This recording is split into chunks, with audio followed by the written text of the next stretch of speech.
You're listening to NIL Now, a podcast dedicated to the name, image, and likeness of today's college and high school athletes. So we're going to explore the crazy and wildly interesting world of name, image, and likeness. NIL Now, covering the latest sports business headlines and keeping you informed on the nation's top performers. This is NIL Now, where the stars of tomorrow are getting noticed today. It's the Wild Wild West, but we're wrangling it in. Presented by Headline Studio and Reddit. Here are your hosts, Lauren Sisler and Kevin Jones. Hello, friends, and welcome back to another episode of NIL Now, a production of Headline Studio and Reddit, where we cover the wild and crazy, interesting world of name, image, and likeness. Got a great show coming up for you. Lots of fun headlines. Later on, we'll also speak with Clifford, a wide receiver at Penn State and the CEO and co-founder of Limitless NIL. So you definitely want to stick around for that. NIL Headlines. All right, Kevin, but first, I come to you with some fun headlines today. This one, I'm so anxious to get your thoughts because these players are becoming quite courageous. So Nick Saban, Alabama head coach Nick Saban, reportedly rejects two players who wanted massive NIL deals. So what does massive mean? Well, Saban reportedly said that two players wanted a combined $1.3 million in NIL money. One was a recruit who wanted $800,000. Another was a player on his team who wanted $500,000 so his girlfriend could go to law school. Nick Saban, in his quote, and this was at the Alabama Football Coaches Association convention last week, and this according to Outkick the Coverage, someone with one of the best corners in the nation in high school came to me and asked if we'd pay $800,000 for the player to sign here. I told him he can find another place to play. And that according to Baker High School Mobile coach Steve Normand, who was there in attendance. And then Normand said that Saban additionally made the comment, "I'm not paying a kid a bunch of NIL money before he earns it." Your thoughts on this whole deal? My thoughts is you need people like Saban in the game, and then you also got Deion Sanders, that whole thing. And you need them speaking up about some of this because guys coming out of high school, like I said, I think that you should have a worth. But when you have the middleman, again, we talked about this in the Rashada incident out at Florida with all that money. Someone's driving these prices up, and they're just coming up with a number. 500,000, 800,000, $1 million, 13 million, all these numbers are kind of ridiculous for players coming out of high school. I think that, it's an astronomical amount for not knowing what someone can do and what they're worth to the program. So again, this is not supposed to be pay for play, right? I think there are some metrics though that you can look at, like social media followers, personality, star ratings, all these different things that garner attention, that these businesses and that the money can go to and be actual benefit. So I think it's astronomical. I think Saban is right. But I do also say with a caveat, if it was Bryce Young, if it's a guy who's a star on your team, then the conversation is going to be different. So I think the portal guy or somebody that's on your team is different than a conversation for an incoming freshman. I would say this guy probably wasn't a starter. He might have been in the too deep.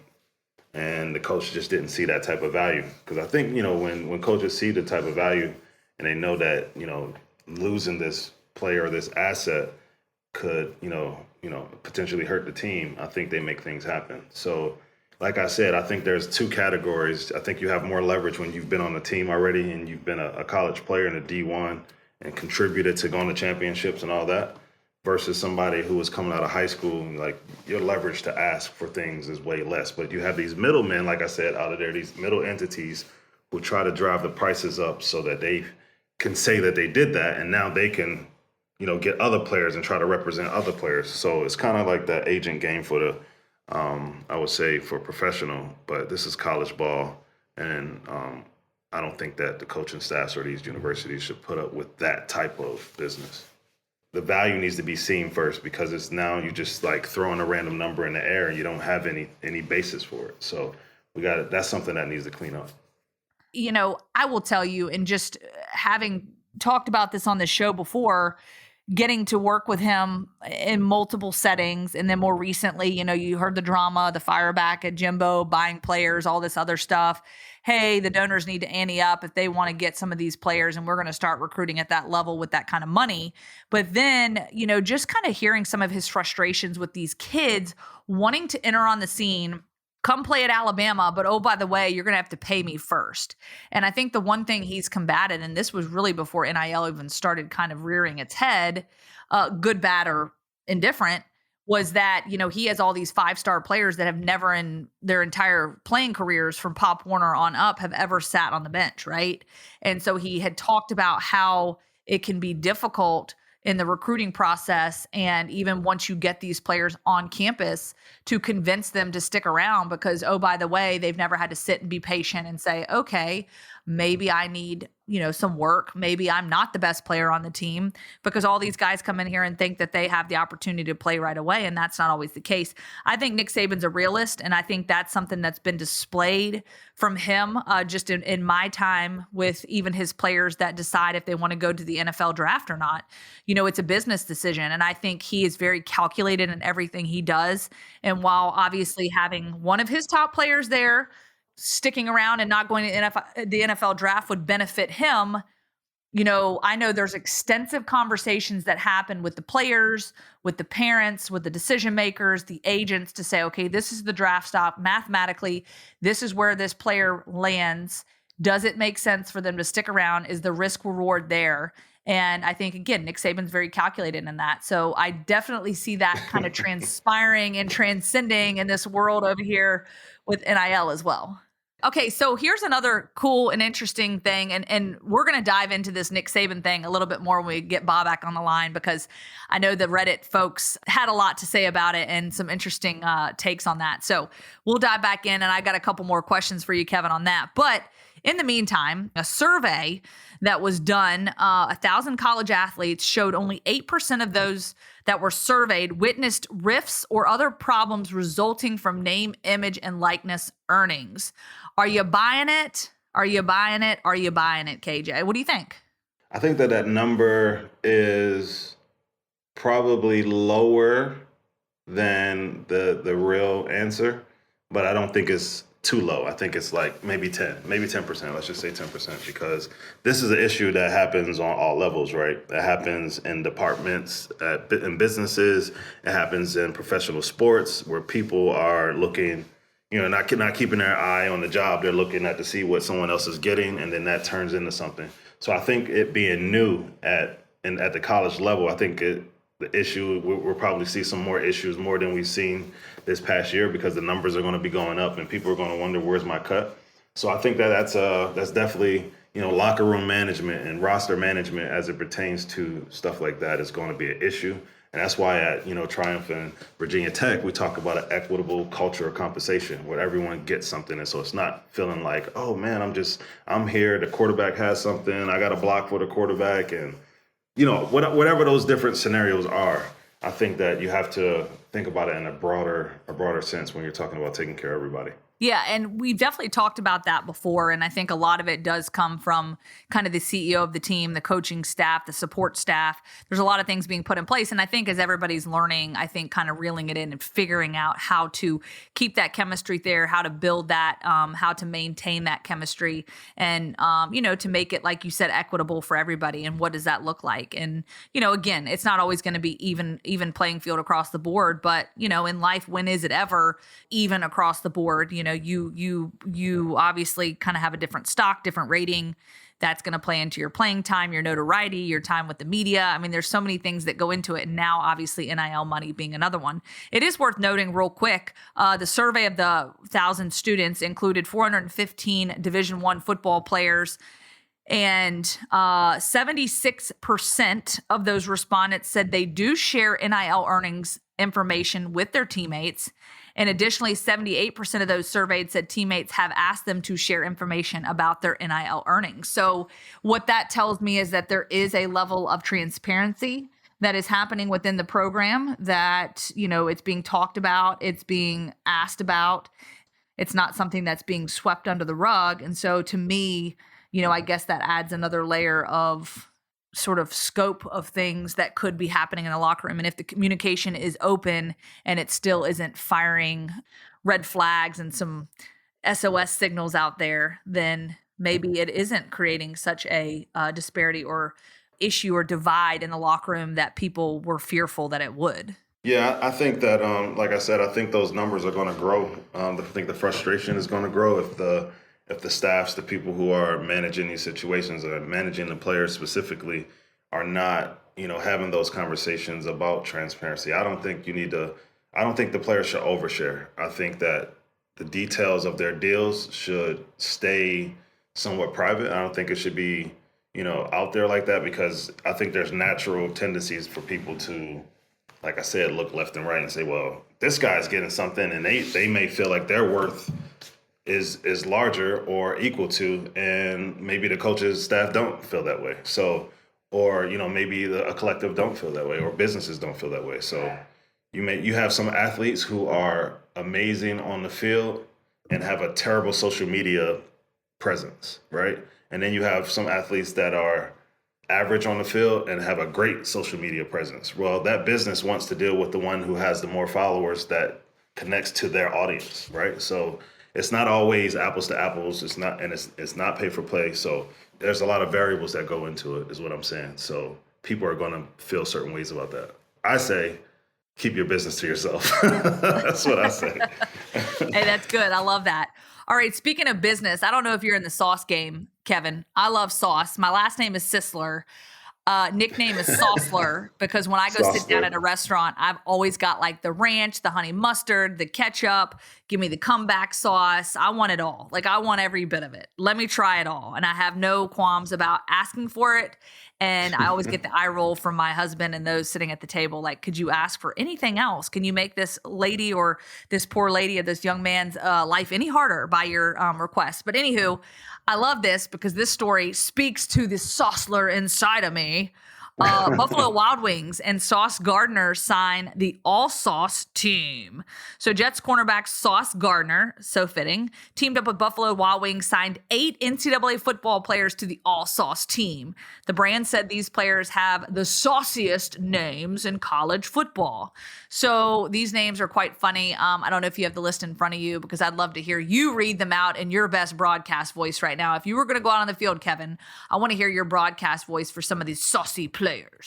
Of course, you're going to call me out like that and have me read these names. One of the guys' names is Hank Pepper.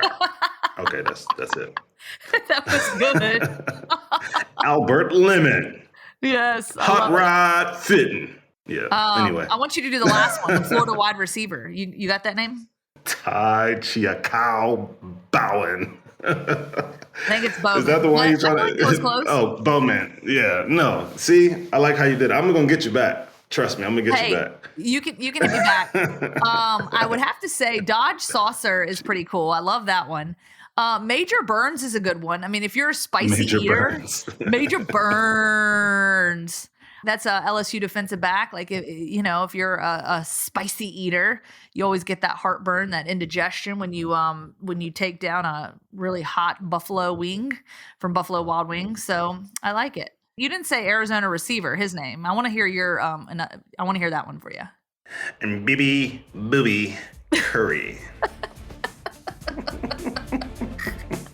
Booby Curry. Hey, I love it. NIL headlines. I want to circle back to this Nick Saban discussion because this has got everyone all sorts of what is going on. When you see what's going on now behind closed doors, I guess, with some of the requests and things that are coming through, I want to know what the Reddit folks are talking about and what the threads are saying and what the minds that be think about this whole situation. So Bobak here to weigh in on some of this. What are you seeing and hearing from a lot of the Reddit folks about how this has been handled and how Nick Saban rejected these 2 players that were out seeking this type of NIL money?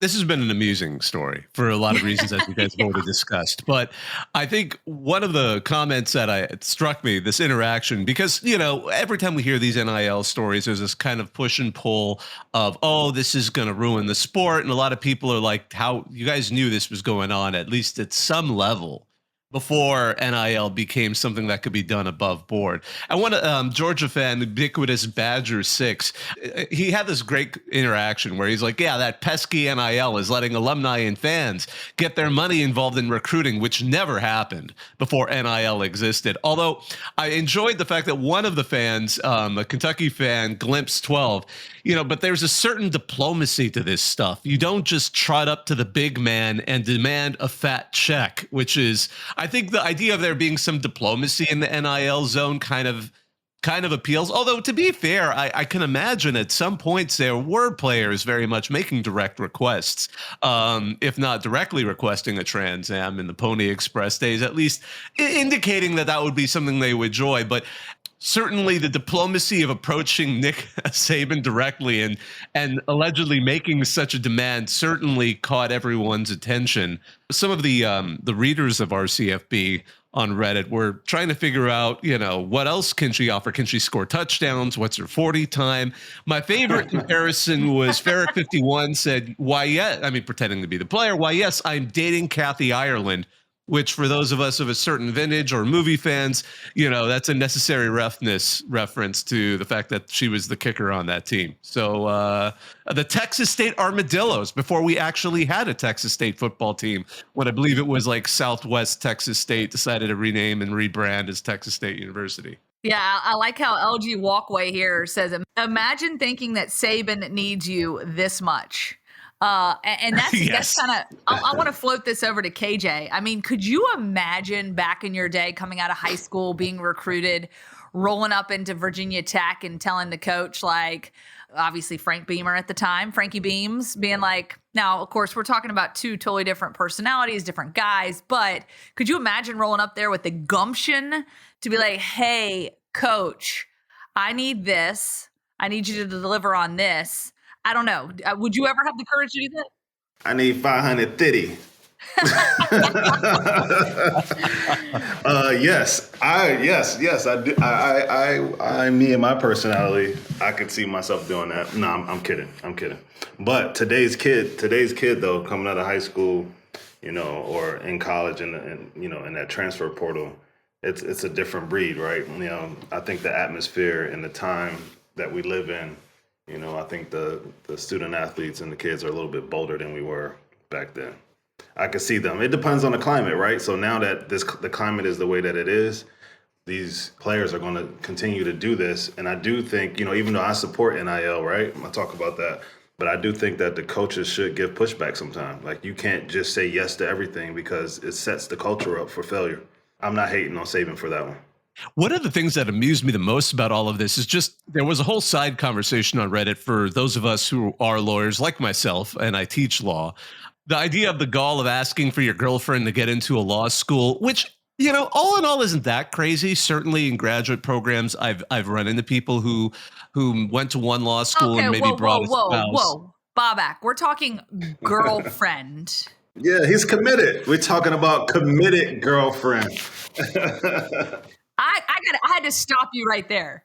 Law school and medical school are like widowmakers for relationships. They are.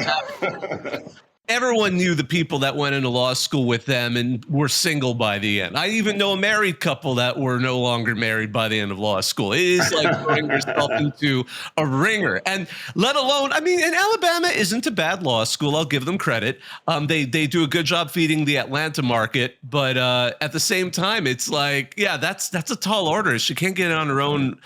The joke was, at least when I was in school, was it was easy to then kind of wave into the business school. But the law school, that's a pretty tall order. That's like saying, oh, actually, I would have loved it if we have a top player say like, oh, and by the way, my significant other needs to go to the medical school as well. But I love that. The idea of asking the football coach to get your significant other into a graduate program is hilarious to me in so many regards. And I think a lot of people found that amusing on Reddit for various degrees and various, life experiences. I mean, and let's be real, the commitment of the player. I don't know this player. I don't know their history in the dating world, but a lot of times you get to school, you start playing ball, those NFL scouts start calling your name, and then the NFL, that big prize money starts flashing at you, and then it's like, oh, do I really want to be tied down to one person?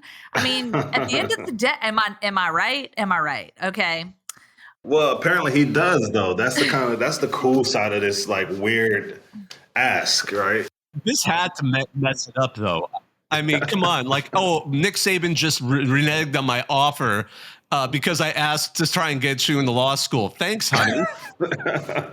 Just picturing myself walking into Nick Saban's office, sitting down in front of him and having this conversation and asking these particular things, especially the girlfriend piece.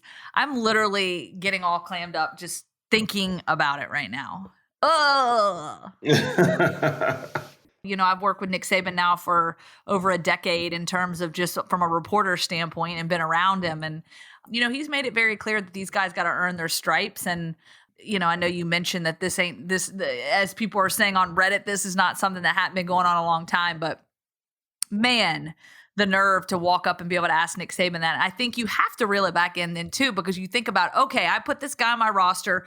We go to work, we go to practice. If this dude has the nerve to ask for such a thing, are we in fact going to be able to reel him in practice and be able to coach him up and kind of be his superior? Let me pose this to the group.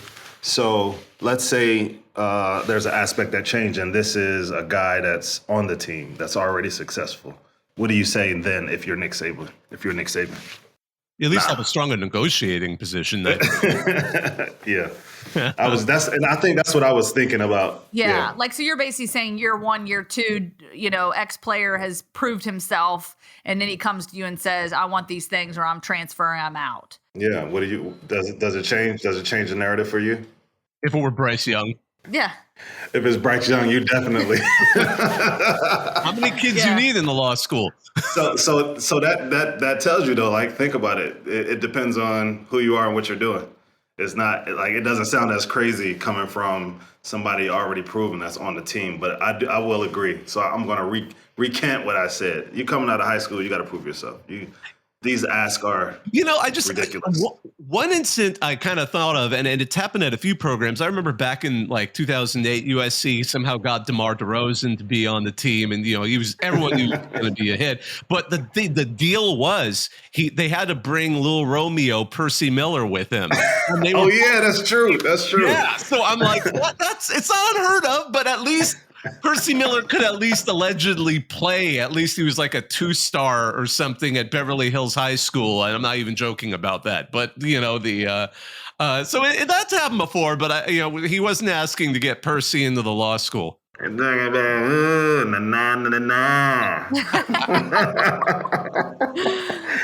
that's what they was bringing onto the team. Before we skate off of the Alabama theme here, because we've been on Alabama for quite some time during this podcast, because, hey, this is a pretty big headline, quite interesting, to say the least.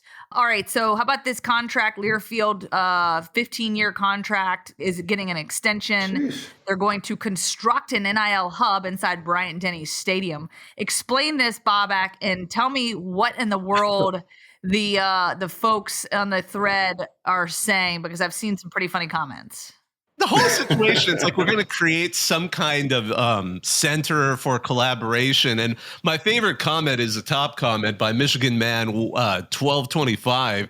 This NIL Advantage Center is a really weird way to spell ATM. Because that's good. I kept looking at the words. I was like, that's not the acronym, but okay, I get it. And frankly, I really enjoyed. Another Michigan fan, Suri, said, I, for one, blame David Pollock for this particular, because everyone remembers that moment during the national championship game where Pollock was just talking about how awesome Georgia is in front of Nick Saban, who's just sitting there. And when he's talking about this dynasty that's being built, and Nick Saban's been the one that's had the dynasty for, however many years, and he gives him this look. Now, I guess in some ways it's like, all right, how are we going to level up now? The weird piece about this is that, Learfield, like, I haven't heard much about the collective in this deal. Have you guys heard anything about a collective in this deal? Because if it's just Learfield and the school, it's kind of like, wait, how are you making this happen? That's one of the things I was wondering about.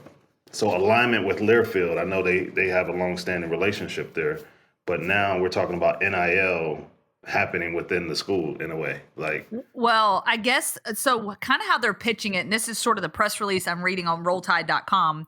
You know, they're the industry leader in cutting edge fan engagement and brain connectivity. The thought here is that they provide those innovative solutions to delivering the best student athlete and fan experiences possible. So I guess maybe they're the connector piece to these collectives to basically help with the branding. They're going to help educate, and provide the tools, whatever that means. But, they have a render of I'm sure this Slate Shepherd can do competent designs, but they have one of the most hideous conference room renders I've literally ever seen, and I would never hire them to design any. It looks like you're in a Coke bottle or something. It's hard to even tell what this. It's awful. But and speaking of which, some of the fans on RCFB, a Tennessee fan, I love this, Mr. Whipple. I don't know what's more unnerving, the fact that Alabama's touting this ridiculously expensive NIL hub, or the awareness that Tennessee is definitely going to be doing the same. Yeah, the realization that anything Alabama does, they're going to try and do as well. We following the leader, the leader, the leader. Except for Georgia's the leader right now, so. True. Pollock, of course, making that very clear, right? Exactly. During the Saban's national face was hilarious. I know he wanted to just reach out and touch. Yeah, I know, right? It was like, what do I do with my hands? I want to do something with my hands. What am I going to do here? Before we wrap up and let you go, Bobak, and this is kind of cool because this ties into a former guest we had on the show, Joe Spivak, with the WWE. They're signing several athletes, adding them to sort of the, I guess, WWE roster. Their kind of development league, yeah. Yeah, like kind of their development league. So it's being reported that 5 Power 5 players have inked deals with them, as well as a Penn State lineman and All-American wrestler, which, of course, the wrestler part definitely makes sense. But, after talking to Joe Spivak, I think that there's such a correlation between the personalities. We even saw it as we're recording this weekend with the championship games, the personalities you see rolling off the field during these football games, and the performance that they're putting on, and just the personalities that come out of this, because these dudes go out here and play football, but you don't necessarily get to see or hear much of them outside of what's happening underneath the helmet, right? And so this kind of gives them an opportunity to sort of exert their inner, like, He-Man, I want to go out there and like mess some people up and have some fun while doing it, and actually put it on display for fans to cheer them on in the process, I guess. Yeah, definitely. There's obviously on RCFB, there's a lot of talk about famous football players who've become, famous wrestlers who were formerly football players, but that's been a pipeline for decades upon decades. The most popular one is probably The Rock or Roman Reigns. I know who's a leader now, or Goldberg, who played for Georgia, since we've been talking about Georgia so much. But, and obviously The Rock, Dwayne Johnson, played for Miami, but his dad was a wrestler. Some people miss that. So he grew up around wrestling. So for him, that was a very natural fit when, football didn't quite pan out for him. But there's been such a long history. If you look at a Division II program, West Texas A&M, they had like an insane number of wrestlers in the 70s and 80s who came out of there, like all the superstars of the 80s. It's like, if you look them up, half of them either were wrestlers in Texas, or football players in Texas, or football players in Minnesota, who all just sort of got together and kind of learned from each other. So this is a classic fit, especially when you're talking football, because the build of the guys, the athleticism, and if they've got that personality, of course. I'm impressed by the WWE only because they've tried to keep relevant, even though ratings have been plummeting in the last decade, them and AEW. WWE is a public company now. But at the same time, they've lost 50% of their viewers year over year. So I hope they're able to get more out of this. I hope they can get more eyeballs. It's been a bit of a struggle because it's not quite treated like can't miss TV, like live football or live baseball, live basketball. It's not quite the same. But I think it's exciting, and it's good to see a lot of players, and I know a lot of these people on Reddit really want to see these folks kind of have that second career, especially if they're not going into the league. It's a great opportunity to kind of develop in, I guess, NXT and some of those sort of basically the WWE's minor league. I mean, one of the things that I've known from like going over this, article that I thought was pretty cool is that, they're spreading the love out through sports. So you got soccer, tennis, track and field, football, wrestling, basketball, baseball. It's kind of cool to see it be spread out, among sports, but then also gender as well. And then even universities. So it seems like there's a diversity play here. You got South Alabama, Mary Washington, LSU, Cincinnati, Kentucky, Penn State, just to name a few. So it's kind of cool to see them really, spread their wings out like that. I think this is a dope initiative.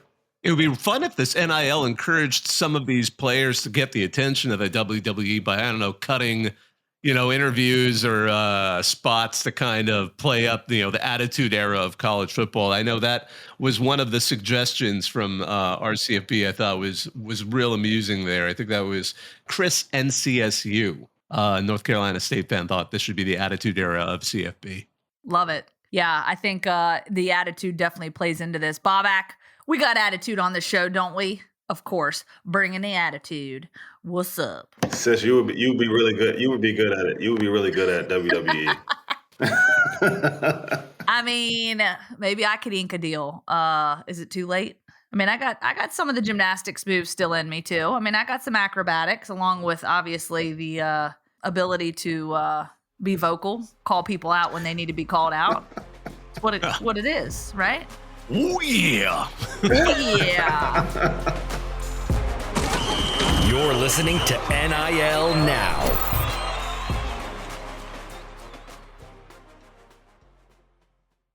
All right, guys, I'm so excited about this next segment. Really excited because we have an awesome guest on today, Liam Clifford, wide receiver at Penn State. He's a sophomore, though, going into third season right at Penn State. Super excited to have you. Liam, what's going on, buddy? Not much. Appreciate you guys having me on. I'm excited. Absolutely. So Liam Clifford is the CEO and co-founder of Limitless NIL, in addition to playing ball and balling out at Penn State. He founded the athlete agency alongside his brother, Sean. Limitless NIL represents 25 athletes at 12 different schools. They've signed top deals up to $10,000 with more than 30 companies, such as Raising Cane's. Love Raising Cane's. Good stuff. Bows and Tops all in the mix there. And so I guess first and foremost, Liam, what led you to finding this agency? Kind of how did this idea develop behind this NIL and capitalizing on this opportunity? Yeah. So again, appreciate you having me on. I'll take that question back all the way to back to 2019, actually. Speaking on behalf of my brother now. So my brother was in a marketing class, met this kid named Trevor Robinson, who is now currently our CMO. So they were going through the class together and they got assigned a project to basically build a brand of another company. So they kind of flipped it on their head. Sean, it was his first year starting. So they asked the teacher if instead of doing a random company, if they could do Sean's own brand. So they decided that the teacher gave them the okay to do that. They started building up his own brand because at the time NIL had been just talks. There had been talks of it that it was going to be coming out, but it hadn't obviously dropped yet. So they did that. They got an A on the project. It went really well. And then obviously Sean and Trevor became really good friends. So then throughout that, fast forward a little bit, I got to Penn State. I was just a freshman, so I was trying to kind of just figure my way around the campus, get the lay of the land, get to know how to get to my classes. And then as soon as that was all going on, NIL dropped. I think it was July 1st of 2021, if I remember correctly. Sean right away took it. He hit up Trevor. And he said, hey, I don't know what this is going to look like at all, but I'd love for you to just help manage me, kind of like how we did back in that class where you helped me build my brand. I'd love for you to help manage me. So they took the whole first year and did extremely well. Like I said, me personally, I was just kind of trying to build my name up in the facility, get to know my teammates and everything as I was a freshman, but did a little bit here and there, obviously watched what Sean was doing, helped him along the way as well. But he was really successful, and he ended up making around just over six figures in NIL in his first year. But there was a lot of ups and downs with that. So obviously being able to monetize was a positive. But with that he worked with different agencies and saw negatives and positives from just the way people treated him and different deals he got into and kind of all the different deliverables that went into stuff and all sorts of different things. So after that first year, Sean and I got talking. We wanted to do something bigger with NIL. We wanted to create a name for ourselves that went beyond just football. We've always had a passion for entrepreneurship. So we've done little projects here and there, tried things, failed at it, and learned a lot. But this was one that we kind of wanted to take more serious. So we decided we wanted to start representing athletes. And we started with just a few at Penn State. Jair Brown is one of them, who is a great client of ours. And still do things with him today, even though he's training for the NFL. And kind of started to build it up from there. Throughout that, it started to grow more and more. And then obviously once the summer hit, we had some more time to really build out the company. And that's kind of when we started to really make some strides and see some gains and got a lot of positive feedback from the athletes. Now, currently where we stand going in the new year now, we have over 40 clients. We represent not only athletes, but we represent influencers as well. So it goes beyond just sports, but obviously our motto is still always going to be for the players, by the players. And that's kind of what we pride ourselves on. So that's currently where we are. A lot of exciting things rolling, a lot of exciting news coming in 2023 that I can't totally speak on yet, but yeah, that's kind of the history of it and why we started it. That's a great story. I mean, you and your brother, how do you find time to focus on this while being a student, obviously an athlete, and then still trying to represent other players? Like on your team, is it awkward? Like, are people wondering, like, where's my deal going to come from? Because I know all this stuff happens in NIL space. So just wondering, like, some insight on that. Yeah, no, I mean, from a time management perspective, this has helped me a tremendous amount. Just from every day, I obviously have my whole day scheduled out. I couldn't imagine doing it any other way now. I remember back in high school, I thought I would never have to use a schedule, but now it's obviously a must, as we all know. Just making sure I stay up to date on that stuff, using Google Calendar, using Calendly, things like that, which has helped me a ton. And then obviously making sure that kind of how my days go in the mornings, I'll have classes and I'll work here and there. And then we'll have obviously our workouts that we have currently. So then when I get into the facility, it's all football. I put everything aside, which is honestly nice. It's kind of a refresher. My brain's already rolling, so I've already been working that morning. So there's no, don't need to ramp up for the workout or anything. Just get right into it. And then obviously get all my work done, do the extra work football wise. And then later at night, hit on any other extra meetings I got or anything like that. So, I mean, my days are very full. The way that I kind of do it now is I really don't play video games. I really don't watch shows. It's really just work, football, and kind of self-educating. So anything at night, instead of watching YouTube videos or Netflix, I like to self-educate and read and do things like that. So it's become a passion of mine. I love it. People might look at me like I'm crazy, but my brother and I are kind of always been in it together because we're the same person. So we're always on the phone talking about different things and stuff like that. And then to hit on your question of if it's awkward in the locker room or anything like that, it's absolutely not.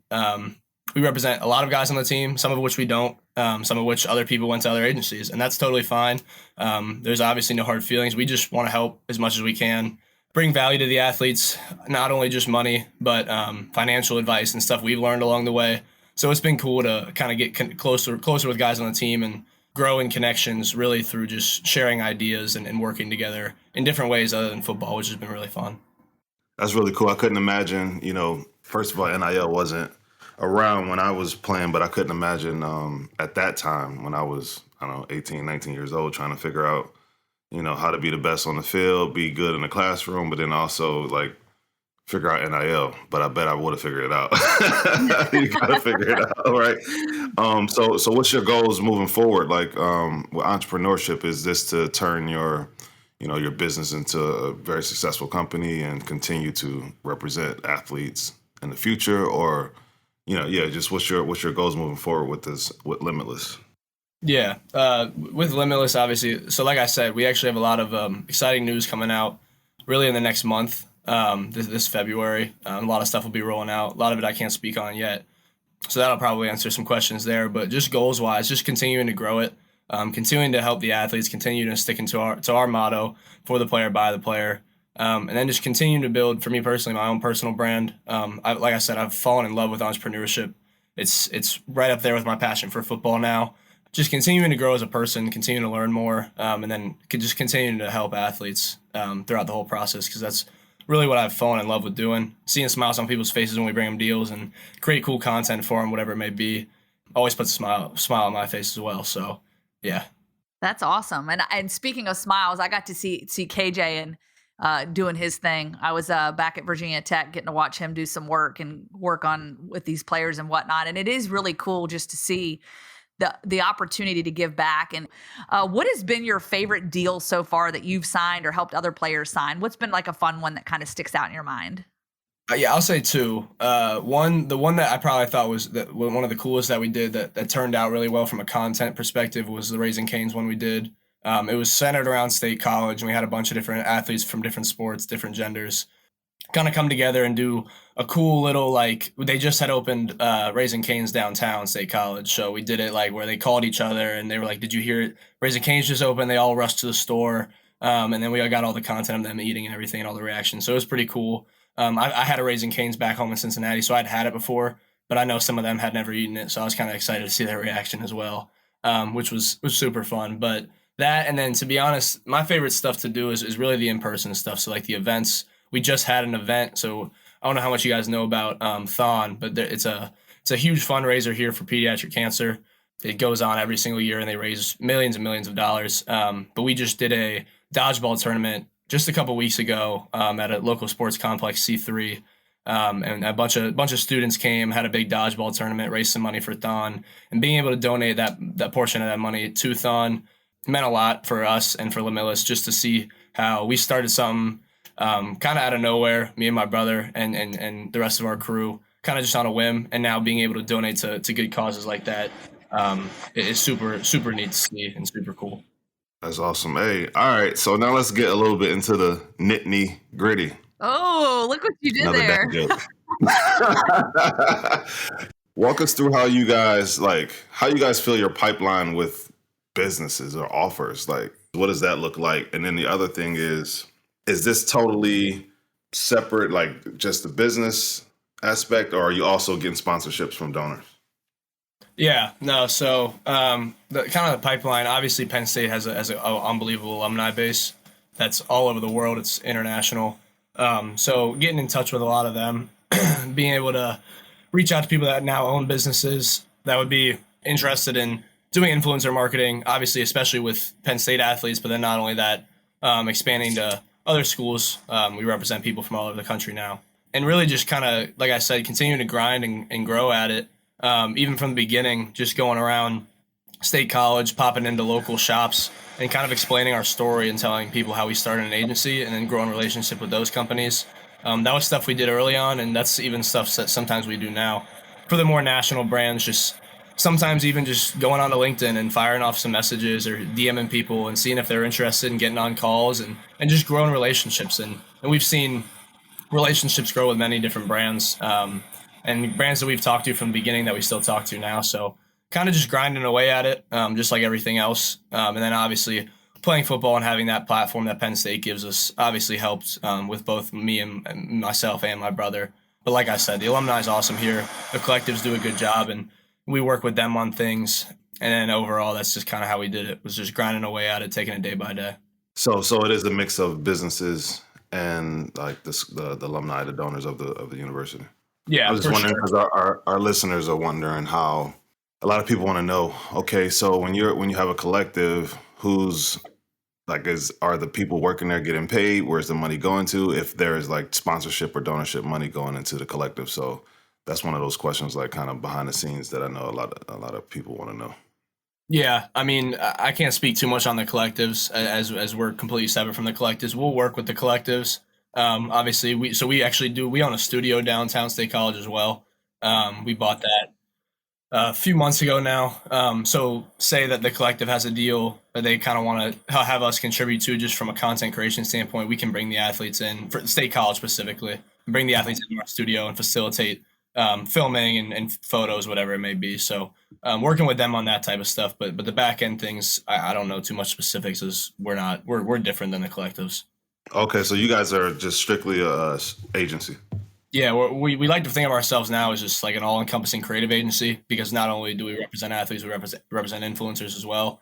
But yeah, we're a marketing agency as compared to just a collective.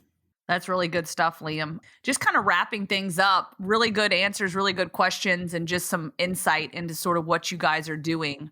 Why do you think that having that influence of a student athlete, somebody like yourself, with an agency backing that has really helped give an advantage. And again, I know you said that other guys have gone with other agencies, but where do you think the advantage is having the athlete themselves in the midst of this? Much like Kevin, him being with Triumph there at Virginia Tech, having an athlete mindset to help build these relationships. How do you think that has really played a factor in being able to secure some of these deals because of your athletic background?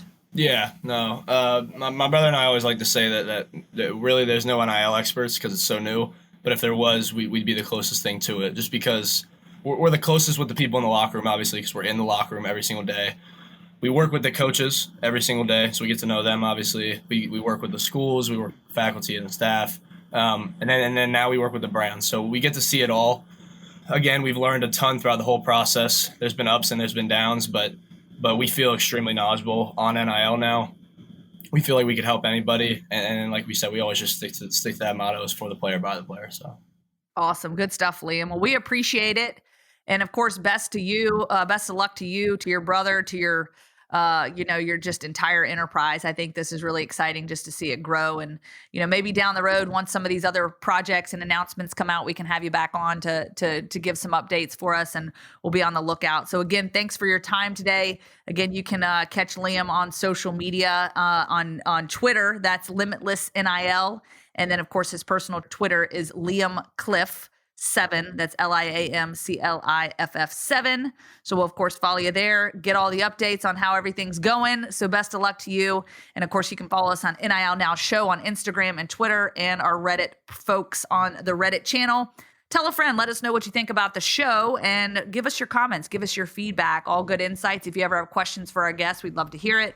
Thank you to Bobak Hayeri and the Reddit college football team for their help, as well as Kevin, my buddy there. I'm Lauren Sisler, and we also want to say a big thanks to our audio engineer, Colin Schmaling, our associate producer, Dean, and our executive producers, Richard Diamond, Selena Roberts, and Scott Broder. Until next time, peace. Thanks for listening to NIL Now, presented by Headline Studio and Reddit.